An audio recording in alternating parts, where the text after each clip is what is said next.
I think this is something that people should understand. Viruses don't want to kill their hosts. They want to use their host, in this case us, to replicate, and then make sure that the host coughs and spreads the virus to its next host. And as long as the host is alive and coughing, that's the best thing a virus can ask for. Simplistically, all of us here, living creatures, are basically here to make copies of ourselves, to reproduce. And as I talk about in the plant paradox, once you make copies, you're in a way, you've done your job, and you ought to get out of the way and let your kids and grandchildren take over.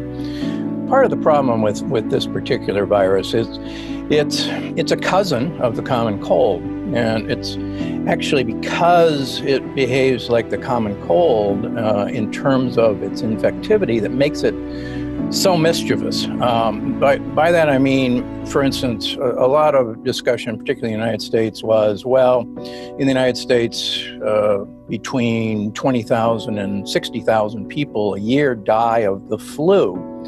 And early on in this coronavirus crisis, people said, well, why are we getting so upset? Because we accept that 20 to 60,000 people every year are going to die of the flu, and we don't socially distance, we don't isolate, and why should we this time?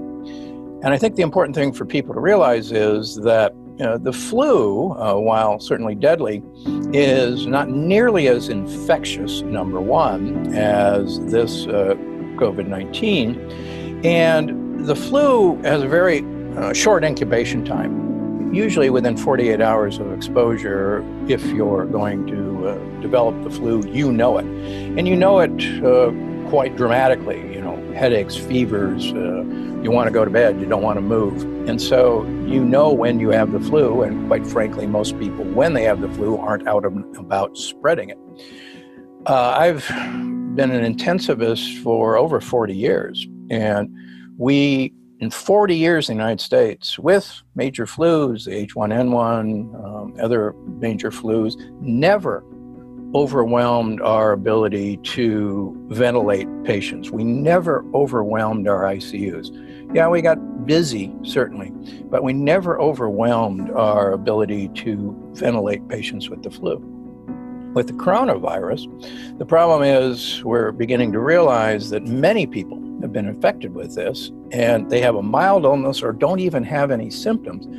Very much like many people who catch a cold, think it's an allergy, or, I just got the sniffles and that's about it. And this has been hitting, particularly in the United States, during allergy season when trees are beginning to bloom. So this virus is infective like the common cold, unlike the flu. And you can have this long period of time before you actually may show symptoms. So rather than a 2-day period of time for flu symptoms, you may go 7 to 10 days before you may start exhibiting symptoms. So there's this huge period of time where people have been walking around unknowing that they're spreading this virus. And the second thing, and I think we'll get into that, is that this virus, unlike the flu, in susceptible people, has just a horrible, what's called a cytokine storm in the lungs that the flu doesn't do. And that's why so many people have ended up on ventilators. And once this process starts, at the moment, we don't have a good treatment to stop it, except for trying to wait it out by having people on ventilators. So the virus wants to make copies and wants you to spread them. So the virus doesn't want to kill you. That would be really stupid. If you're dead, the virus can't spread. So the cytokine storm, as we see it right now, is your immune system overreacting to this viral infection in actually the lower parts of the lungs. And this has a very typical appearance on X-ray. It's not like bacterial pneumonias that we're used to dealing with. And it's this intense inflammatory reaction against the virus. And the whole idea of, clamping down on civil liberties goes actually against human nature. But one of the things that particularly the Brits know how to do from the World War II experience is, in fact, follow rules that are draconian to save your lives, and America to a lesser extent. But I think because of the Greatest Generation, we do have a shared experience where if you're asked to follow the rules, we're pretty doggone good at following rules. Okay, let's suppose we hit a peak and we start going down, and we do allow people to mingle. There is some suggestion, particularly out of Singapore, that we will see a new peak as people who were assumed to be uninfected anymore are still infected.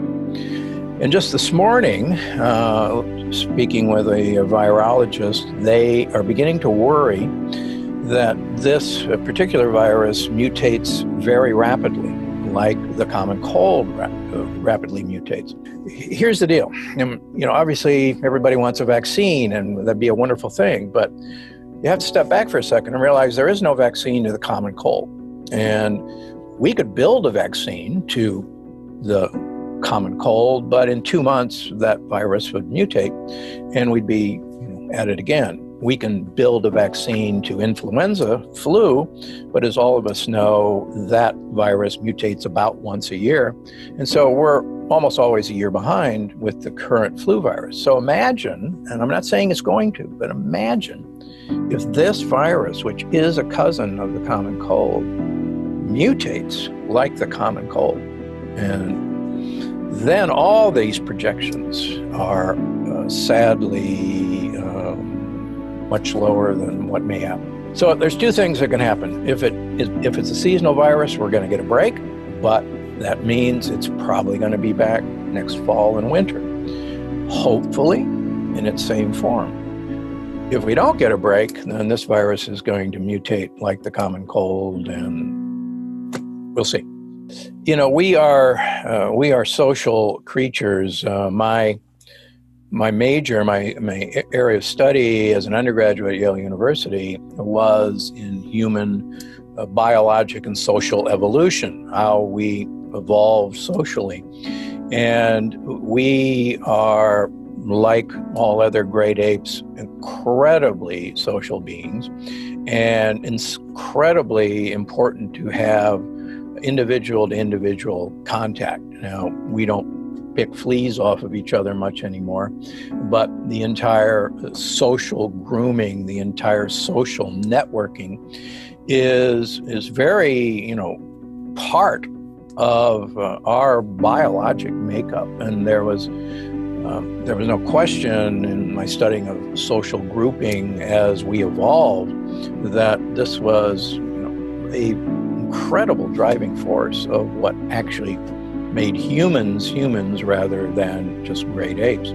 Actually, the whole idea of face interaction, of looking at expressions, of watching eyebrows move up and down. One of the arguments against social media in general, or text messaging or Twitter, is you don't actually see facial expressions as someone is either praising you or cutting you to ribbons on social media.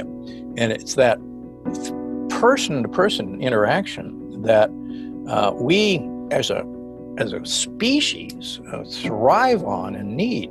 And I think that's why you see this uptick in depression, in suicides, in alcohol consumption.